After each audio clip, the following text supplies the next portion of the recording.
আসসালামু আলাইকুম।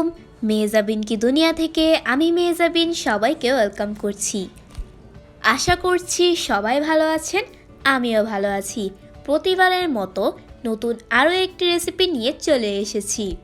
রেসিপিটি শুরু করার আগে ছোট্ট একটি রিকোয়েস্ট, সবাই ভিডিওটিতে একটি লাইক দিয়ে চ্যানেলটিকে সাবস্ক্রাইব করে নেবেন প্লিজ। আজকে আব্বুর ডিনারে থাকছে ভেজিটেবল মাশরুম। ভেজিটেবল মাশরুমটা রান্না করার জন্য ফ্রাই প্যানে অলিভ অয়েল গরম করে গরম তেলে বড় সাইজের একটি রসুন কুচি দিয়ে দিচ্ছে। রসুনটাকে একটু ভেজে এখন দিচ্ছে red chilli flakes.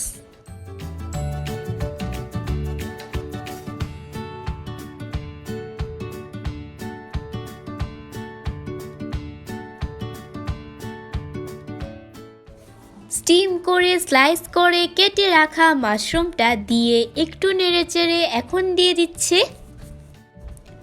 Half cup পেঁয়াজের পাপড়ি, মানে পেঁয়াজটা কুচি করে কাটা না আর কি।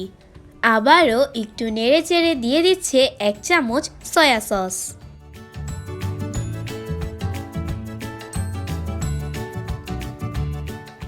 অ্যাড করছে শসা স্লাইস। এখন দিয়ে দিচ্ছে আগে থেকে হালকা স্টিম করে রাখা গাজর আর ফুলকপি আর একটি পাকা টমেটো টুকরো। নেড়েচেড়ে সব উপকরণ একসাথে মিশিয়ে নিচ্ছে। এখন 2 টেবিল চামচ কর্নফ্লাওয়ার 1 কাপ পানিতে গুলিয়ে দিয়ে আবারও নেড়েচেড়ে মিশিয়ে নিচ্ছে। এইবার অ্যাড করছে স্বাদ মতো লবণ, দিয়ে দিচ্ছে কিছু কাঁচামরিচ কুচি। এখন নেড়েচেড়ে সব উপকরণ মিশিয়ে নিচ্ছে। এখন অ্যাড করছে রেড চিলি টমেটো সস।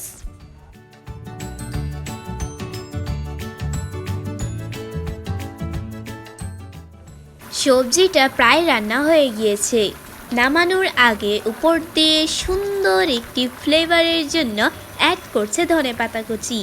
খাওয়ার আগে একটু লেবুর রস দিয়ে গরম গরম পরিবেশন করুন vegetable mushroom.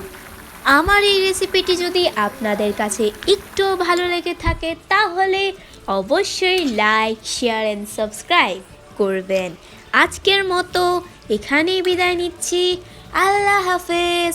Thanks for watching my video and connect my YouTube channel Mahjaben ki Duniya. So, press the subscribe button, click the bell icon.